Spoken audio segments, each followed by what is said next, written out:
সবাইকে শুভ সকাল। আজকে 12 সেপ্টেম্বর 2025। কয়েকটি বিষয় নিয়ে আমি আজকে কিছু ত্রিপুরাবাসীর প্রতি আবেদন রাখতে চাই। ইদানিং যা দেখেছি সোশ্যাল মিডিয়ায় তা অত্যন্ত আশ্চর্যজনক বিষয়, চিন্তনীয় বিষয়, যেটা হওয়ার কথা ছিল না কিন্তু তাই হচ্ছে। জানি না এখানের কিছু সংখ্যক অথবা কিছু পার্সেন্টেজ লোকের মানসিকতা কেমন,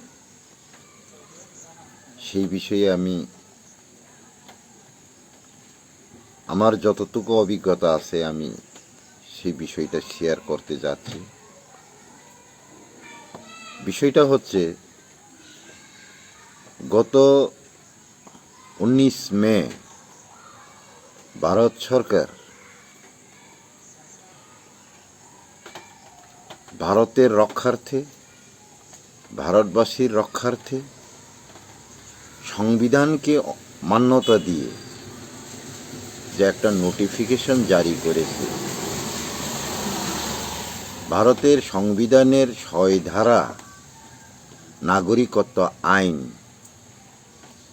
মোতাবেক যে নোটিফিকেশন জারি করেছে, সেটা হচ্ছে ভারতবর্ষে এখন পর্যন্ত যারা অবৈধভাবে প্রবেশ করেছেন, সে বাংলাদেশের হোক, সে আফগানিস্তানের হোক, সে মায়ানমারের হোক, সে পাকিস্তানের হোক, সবাইকে চিহ্নিত করে ডিটেইন করে ডিপোর্ট করার জন্য নির্দেশ দেওয়া হয়েছে। কেননা আইনের চোখে ওরা অবৈধ। যারা অবৈধভাবে বসবাস করছেন তারা এই দেশের বিভিন্ন সরকারি সুযোগ সুবিধা নিচ্ছেন, তাতে ভারতবর্ষের অর্থনৈতিক, সামাজিক, সাংস্কৃতিক, ভারতীয়দের অস্তিত্ব দিনের পর দিন বিলুপ্তির পথে এগিয়ে যাচ্ছে। যার কারণে ভারত সরকার এই নোটিফিকেশনটা জারি করেছিল। এখানে কোনো জাতি ব্যাপার নয়, জাতি বিশেষ নয়, এখানে সব বাঙালিকেই বাংলাদেশি, সব উর্দুভাষীকেই পাকিস্তানি, সব মুসলিমকেই পাকিস্তানি বা আফগানিস্তানি বলেনি। বলেছে যারা অবৈধভাবে বসবাস করছেন তাদেরকে চিহ্নিত করে স্বদেশে প্রেরণ করার নির্দেশ দিয়েছে। কে করেছেন? ভারত সরকার করেছেন। কিন্তু ত্রিপুরায় দেখা গেল যে বাঙালির নেতা একজন সেই দিন থেকে বাঙালি বিদ্বেষী ব্যাখ্যা দিয়ে ভারত থেকে বাঙালিকে বিতাড়নের প্ররোচনা চালাচ্ছেন বলে যে উস্কানি দিয়ে আসছেন, সেই গৌরাঙ্গবাবুকে আমি জিজ্ঞেস করতে চাই, ভারত সরকার কি শুধু বাংলাদেশিকে বিতাড়নের নোটিশ জারি করেছেন, না শুধু বাংলা ভাষাভাষী জাতিগোষ্ঠীকে বিতাড়ন করার নোটিশ জারি করেছেন? আপনি কতটুকু এই সংবিধান সম্পর্কে অথবা ভারতের ইতিহাস সম্পর্কে কতটুকু অভিজ্ঞতা আছেন জানি না, তবে আমি আপনাকে জিজ্ঞেস করতে চাই, ভারত সংবিধান মোতাবেক ভারত সরকার যে নোটিশ জারি করেছিলেন, আপনি যদি প্রকৃত ভারতবাসী হয় অথবা ভারতবাসী হয়ে থাকেন, তাহলে কি আপনি ভারতের সুরক্ষা চান না? আপনি ভারতীয়দের সুরক্ষা চান না? আপনি ভারতীয়দের ভবিষ্যৎ অস্তিত্বের গ্যারান্টি চান না? ভারতীয়দের সংস্কৃতি অধিকার অটুট থাকুক, আপনি সেটা চান না? সব ভারতীয়রাই এই নোটিফিকেশনে খুশি, আপনি অখুশি কেন? আপনি এই নোটিফিকেশন তারে ভুল ব্যাখ্যা দিতে যাচ্ছেন কেন? আপনি যে মন্তব্য করেছেন এটা নিশ্চয়ই ভারতীয়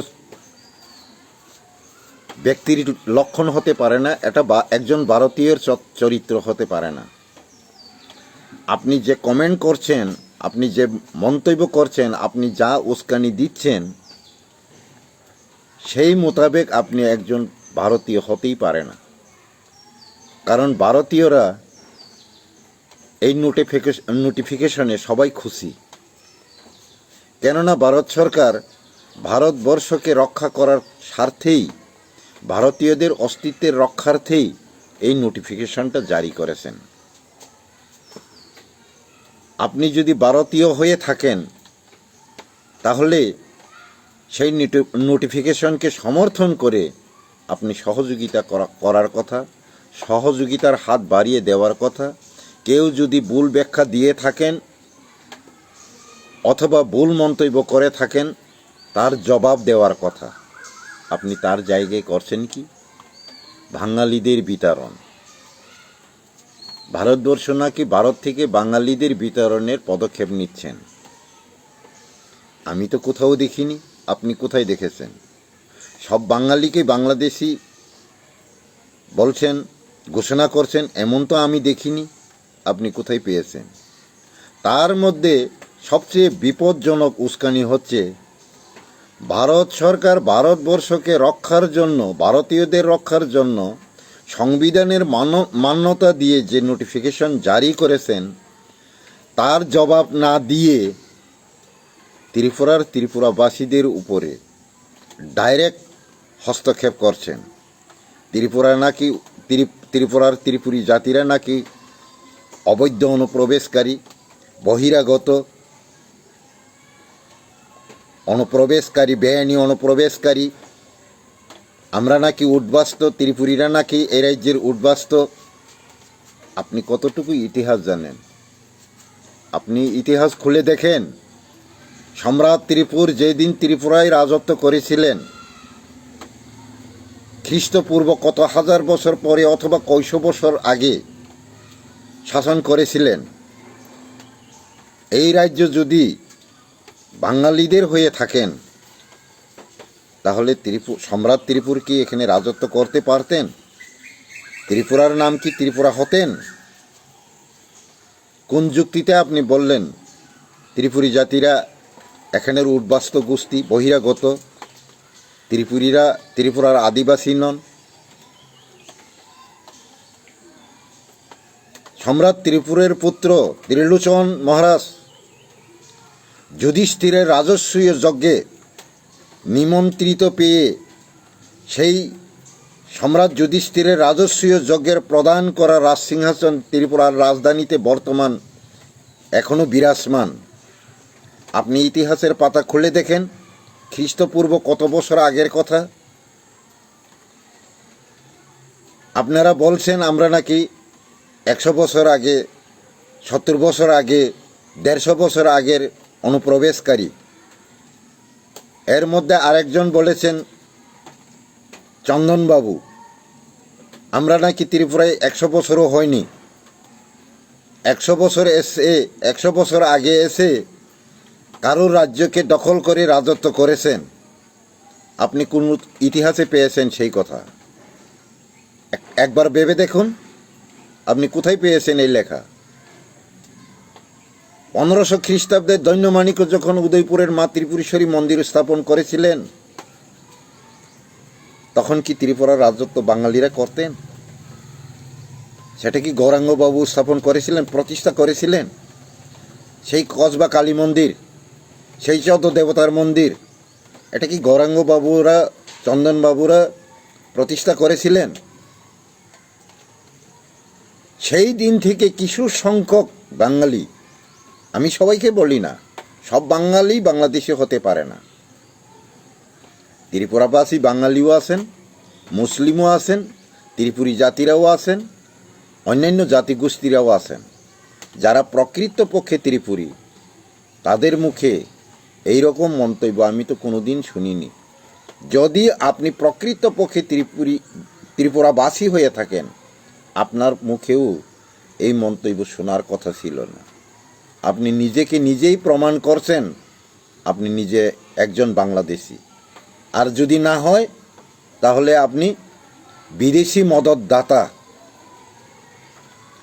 বিদেশি প্রশ্রয়দাতা, দেশদ্রোহীর মধ্যে আপনিও একজন। এটা পরিষ্কার, এটা বলা বাহুল্য, এটা বলার অপেক্ষা আর কেউ রাখে না। আপনি চিন্তা করেন, সেই দিন থেকে গৌরাঙ্গ বাবুরা আরও কতিপয় লোকেরা যে ত্রিপুরী জাতির উপর ডাইরেক্ট টার্গেট করে কিছু কমেন্ট করে যা আসছেন, কেউ তো প্রতিবাদ করেনি। গৌরাঙ্গ বাবুর উস্কানির বিরুদ্ধে কেউ প্রতিবাদ করেনি। একজন সোশ্যাল মিডিয়া, গতকাল দেখেছিলাম এখানে প্রাক্তন মুখ্যমন্ত্রীকে মহারাজ প্রদ্যোৎ কিশোরের বক্তব্যের বিরুদ্ধে একটা প্রশ্ন রেখেছেন। আপনি গৌরাঙ্গ বাবুকে এই প্রশ্ন করেন না কেন? 1949 সালে 15ই অক্টোবর ত্রিপুরা ভারত ইউনিয়নে যুক্ত হয়েছিলেন। সেই দিন কি ভারত ত্রিপুরা আন্তর্জাতিক চুক্তিতে গৌরাঙ্গ বাবুরা সাইন করেছিলেন? জবাব দেন, চন্দনবাবু জবাব দেন, গৌরাঙ্গবাবু জবাব দেন। সেই দিন ভারতের আন্তর্জাতিক চুক্তির কাগজে ত্রিপুরার পক্ষে হয়ে আপনারা স্বাক্ষর করেছিলেন? না গৌরাঙ্গবাবু করেছেন, না চন্দনবাবু করেছেন, না কতিপয় তার সঙ্গীরা করেছেন। কে স্বাক্ষর করেছিলেন ভাবছেন কোনো দিন? ভারতবর্ষ তাকে যেদিন ব্রিটিশ প্রায় 200 বছর শাসন করেছিলেন, তখন ত্রিপুরা কি ভারতের অধীনস্থ রাজ্য ছিলেন? তখন কি ত্রিপুরা ভারতের অধীনস্থ ছিলেন? ব্রিটিশ শাসনে ছিলেন? কোন ইতিহাস পড়ছেন আপনারা? একটু তো লজ্জা থাকার কথা। 1970-এর আগে বাংলাদেশের কোনো নাম ছিল? বাংলাদেশ নামে কোনো রাজ্য ছিল, কোনো রাষ্ট্র ছিল? 1947-এর আগে কোনো রাষ্ট্র ছিল বাংলাদেশ নামে? আপনারা কোন ইতিহাস পড়েছেন জানি না। 1947-এর আগে পাকিস্তান নামে কোনো রাষ্ট্রের নাম ছিল? তখন কি ত্রিপুরা তাদের অধীনে ছিল? কেন এইসব মন্তব্য? তাহলে সম্প্রদায়িক কে? তখন রাজা শাসন করতেন, হাজার হাজার বছর ধরে ত্রিপুরী জাতির রাজারা শাসন করছিলেন। সেই সূত্রে গৌরাঙ্গ বাবুর কথার জবাব দিতে গিয়ে মহারাজ প্রদ্যোৎ কিশোর মাণিক্য বলেছিলেন যে ত্রিপুরার মালিক আমি। গৌরাঙ্গ রুদ্রবাবু বলেছিলেন ত্রিপুরার মালিক কে, বাঙালি আবার কে? বাঙালি যদি ত্রিপুরার মালিক হয়ে থাকেন, নিশ্চয়ই তাইলে আন্তর্জাতিক চুক্তিতে গৌরাঙ্গবাবু স্বাক্ষর করেছিলেন, অথবা তার মতো তার সঙ্গী কতিপয় বাঙালিরা স্বাক্ষর করেছিলেন। প্রমাণ করেন, জবাব দেন। তার জবাব আমরা চাই, তার প্রমাণ আমরা চাই। কে স্বাক্ষর করেছিলেন? কিন্তু ত্রিপুরার বোবাগরা তো কোনোদিন বলেনি সব বাঙালি বাংলাদেশি। বলেছিলেন বাঙালিও ত্রিপুরাবাসী ছিলেন। এই ত্রিপুরাতে বাঙালিও ছিলেন, মুসলিমও ছিলেন। ভারত সংবিধান মোতাবেক বহিরাগতদের, যারা সংবিধানের বাইরে এসে বসবাস করছেন, ভারতবর্ষের সমস্ত সরকারি সুযোগ সুবিধা ভোগ করছেন, তাদের কারণে ভারতীয়দের অস্তিত্ব, সংস্কৃতি, রাজ্য, অধিকার দিনের পর দিন ক্ষুণ্ণ হচ্ছেন। সেই সূত্রে ভারত সরকার যে নোটিফিকেশন জারি করেছিলেন সেটাকে সমর্থন রেখে বেআইনি বিদেশি অনুপ্রবেশকারীদের বিতরণের ক্ষেত্রে সে মন্তব্য করেছিলেন অথবা বক্তব্য রেখেছিলেন। কিন্তু সেই দিন থেকে গৌরাঙ্গ বাবুরা ভারতের নোটিফিকেশনের অথবা ভারত সরকারের নোটিফিকেশনের বিরুদ্ধে কোনো মন্তব্য না করে সরাসরি ডাইরেক্ট প্রত্যক্ষভাবে ত্রিপুরী জাতিদের উপরে যে টার্গেট করে মন্তব্য করে আসছেন, সেই মন্তব্যের কোনো প্রতিবাদ আজ পর্যন্ত আমি শুনিনি। যেই মাত্র গৌরাঙ্গ বাবুর জবাব ত্রিপুরার মহারাজ প্রদ্যুৎ কিশোর মাণিক্য দিয়েছিলেন, তখন লক্ষ লক্ষ বাঙালি তার প্রতিবাদে রাস্তায় নেমে পড়েছেন। তাহলে আপনারা কি প্রকৃত ভারতীয়? ত্রিপুরার মালিক যদি বাঙালি হয়ে থাকেন, তাহলে ব্রিটিশ শাসনেও বাঙালিরাই শাসন করছিলেন মনে হয়। আন্তর্জাতিক চুক্তিতে সেই এগ্রিমেন্টের কাগজে, চুক্তির কাগজে বাঙালিরাই হয়তো স্বাক্ষর করেছিলেন। আমাকে প্রমাণ দেখান, আমরা রাজ্যবাসী প্রমাণ চাই। দিতে পারবেন? কে সাম্প্রদায়িক? তোমরা বাংলাদেশ থেকে এসে, বহিরাষ্ট্র থেকে এসে এই রাজ্যের বিরুদ্ধে অনেক কিছু করবেন, এই রাজ্যের জাতিগোষ্ঠীদের উপরে অনেক কিছু করবেন, আমরা কোনো কিছুই বলতে পারবো না, প্রতিবাদ করতে পারবো না। সেটা ভারতের কোন সংবিধানে পেয়েছেন? আপনি যা খুশি তাই বলতে পারবেন, তাই করতে পারবেন, আমরা কিছুই বলতে পারবো না, প্রতিবাদটুকু করতে পারবো না, আমাদের অধিকারও দাবি করতে পারবো না, সত্য কথাকে বাস্তব কথাকে বলতে পারবো না, আমাদের বলার অধিকার নেই, প্রতিবাদীর অধিকার নেই। কোন সংবিধানে পেয়েছেন আপনারা? আপনারা বলেন যে আন্তর্জাতিক সীমানা বেআইনিভাবে, অবৈধভাবে ক্রস করে এ রাজ্যে ঢুকেছেন, তাদেরকে স্বদেশী বলবেন না বিদেশি বলবেন? বলেন, জবাব দেন আপনারা, সঠিকভাবে প্রমাণ করেন। আর যদি মানুষ হয়ে মানবতা থাকেন, বিবেক থাকেন, তাহলে বাস্তবতাকে অস্বীকার করার কথা ছিল না। উদ্বাস্তু, ভূমিহীন, প্রশ্রয়হীন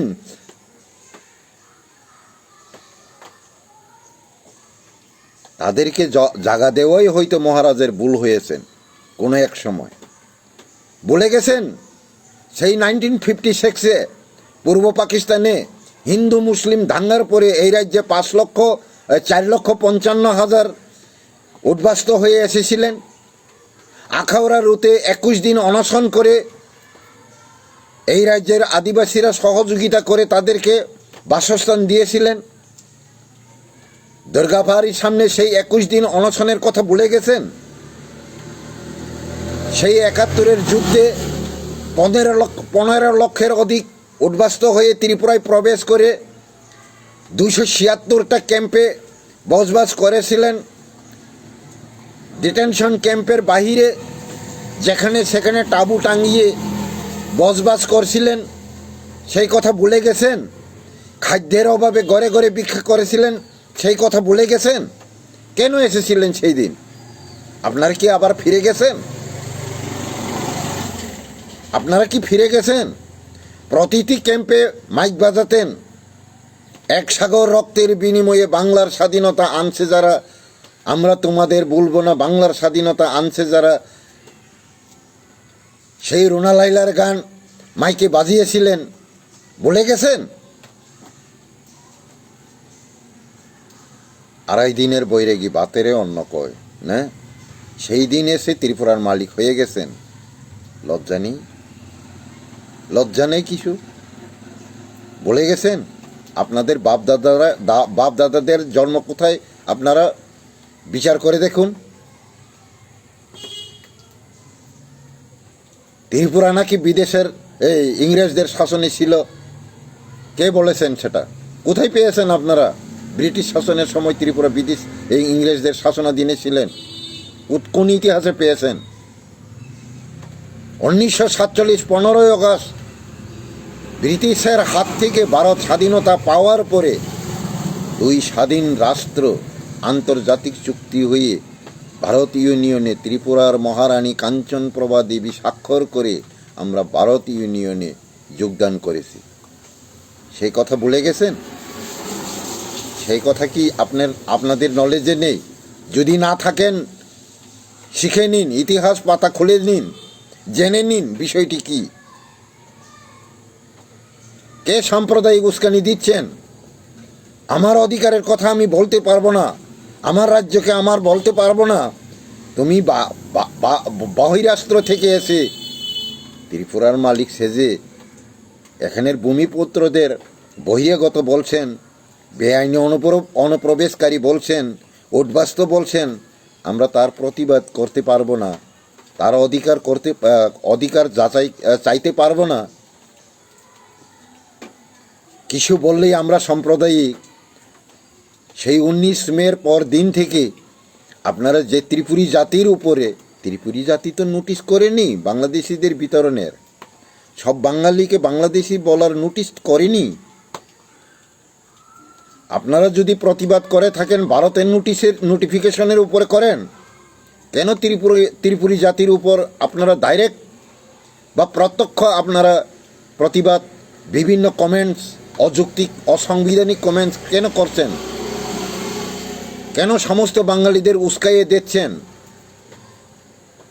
সম্প্রদায়কে বাকিরা চেয়েই থাকেন, সহযোগিতা করছেন, সঙ্গী হয়ে হচ্ছেন। যেই মাত্র অন্যায় মন্তব্যের বিরুদ্ধে মহারাজ প্রদ্যোৎ কিশোর কমেন্টস করেছেন, তখন 14 গোষ্ঠী সোশ্যাল মিডিয়া ভরে রেখেছেন। ভাবছেন না একবারও? ভাবেন না একবারও?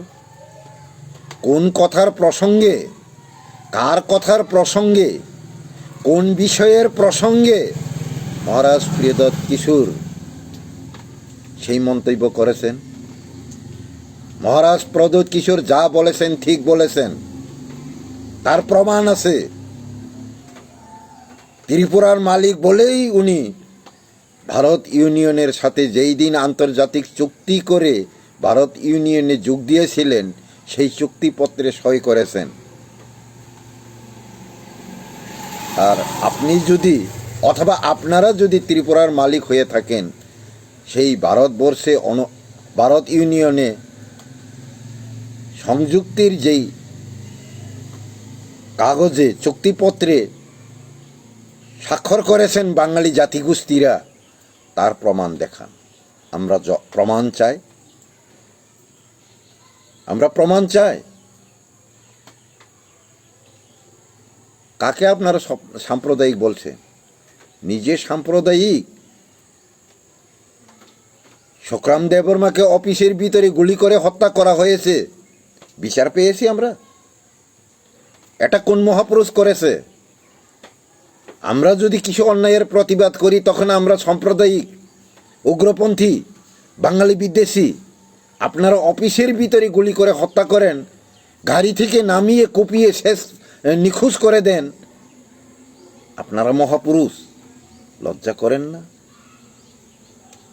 চিনি বড় রগ্ন বা আংকাইসে কুসুনো কয়না মুসুঙ্গু নরক দফা বাই দফা যে সাপানো কক বাংলাই মানলে নরক আসে থামসি তুংলাই কক সালাইও হংকে বইনি বুসাবাই আসে হনজাক মানলে কক সালাই মাইয়া কক তিসাই মাইয়া কক ফিরক মাইয়া হংকে নরক ববুতুই ওয়ান সুগৈ নেতা হনি সাকনালাই তংখা ওয়ান আখা আং বেলাইखे নরক কিসা ওয়ান সুগদি আর তাই কিসা কয়না মুসুঙ্গু ইলেকশন কমিশনার পার্লামেন্ট শাখা 1948 পরে ভারত সংবিধাननि 6 নম্বর আর্টিকেলनि এ ধারা মোতাবেক যে ফাইনাই যতন অবৈধ নাগরিক হনি সামাজ জাগাও তানুঙ্গি নরক 71 হনি চিরি খগলাই abuni kisa ang belai wana ma singsa কিন্তু 1971 ni refugee no deport khaidi nei notification ramani report copy notification copy tongo কিন্তু নাগরিকতার দিহমানি রিপোর্ট কপি তো বা নোটিফিকেশন কপি তো তাবুক জরা করিখু তাবুক জরা বরং নাগরিকতার না নিবাগে আইন এমেন্ডমেন্ট খাইমানি প্রমাণ করিখু তামুঙ্গি নরক 71 হনি সালাইকা আবুনি সেকাংনি নবা তামুঙ্গি ব আইন তিন নারক না বাগে নরক কুদি লাইকা আং নরক ন ওয়ান সুকমায়া নরক কি সাকনি বাগে সিমিদা ওয়ান সুক লাইতং প্রফেশনাল পলিটিক্যাল দা খাইলাইতং দফানি মুংরুই কিসা ওয়ান সুক দি কিসা লাসি দি তাকু বুকুরক আসুক উবরুম জাবরুম তাং দি সাইচুং হামনানি বাগৈ বংশন দংশতা খাইদি প্রয়োজন ভগৎ সিং সংহাই মহাত্মা গান্ধী সংহাই বংশন রক্ষা খাইনানি বাগৈ নিজেনি জীবন বিসর্জন দি মীর জাফর হাই বমুং ইতিহাস রচনাংনানি লামা তারাম লাগি তাকু বুকুর নিনি 5 বছরনি এমএলএ নি বাগৈ মেম্বার চেয়ারম্যান নি বাগৈ 5 বছরনি অস্থায়ী মন্ত্রী নি বাগৈ বংশন দংশ খাইনানি চিন্তা তানাহাদি তাকুর আং নংনি ইয়াগ্রম ইয়াকুংগ্রম আমহাই উল্টা পুল্টা তাখাইদি মায়া খাই ইয়াকার দি নেঙাসিকনো দফানা হামজাগৈ তংখাই যে সরকার কেন্দ্র সরকারনি নোটিশনি মোতাবেক সামুং খাইনা নাইয়া সমর্থন ইয়াকার দেওয়া হয় সরকার ন ইয়াকারি ফাইদি রাষ্ট্রপতি শাসন খিগলাই রেডি ত্রিপুরা সরকার অসামুংনো খাইনা নাইয়া নিনি নোটিফিকেশন অমান্য খাইকা जों ববাই তংয়া ব ভারতবর্ষ ন রক্ষা খাইনাইয়া ভারতীয় ন রক্ষা খাইনাইয়া নিনি নোটিফিকেশন जों সাপোর্ট খাইও অ সরকার সাপোর্ট খাইয়া जों অ সরকার তংলিয়া নोंनि যে ডাইরেক্ট হস্তক্ষেপ খাই অসামুং খালাইনাং থংনি কেন্দ্র সরকার ন মেমোরেন্ডাম রে সমর্থন উইথড্র খালাইয়ে রাষ্ট্রপতি শাসন খিগলাই আ নোটিফিকেশন নি মোতাবেক ইমপ্লিমেন্ট খাইরদি আসুক জরা নং থানে আং অনুরোধ নারগো তাকুর সাক হামনা বাগিলে বংশন দংশ তাখাইদি আং নोंनि ইয়াকুং রমই খুলুম যাও তাকুতৈ বুকুসং যতনা হামবাই খুলুমকা।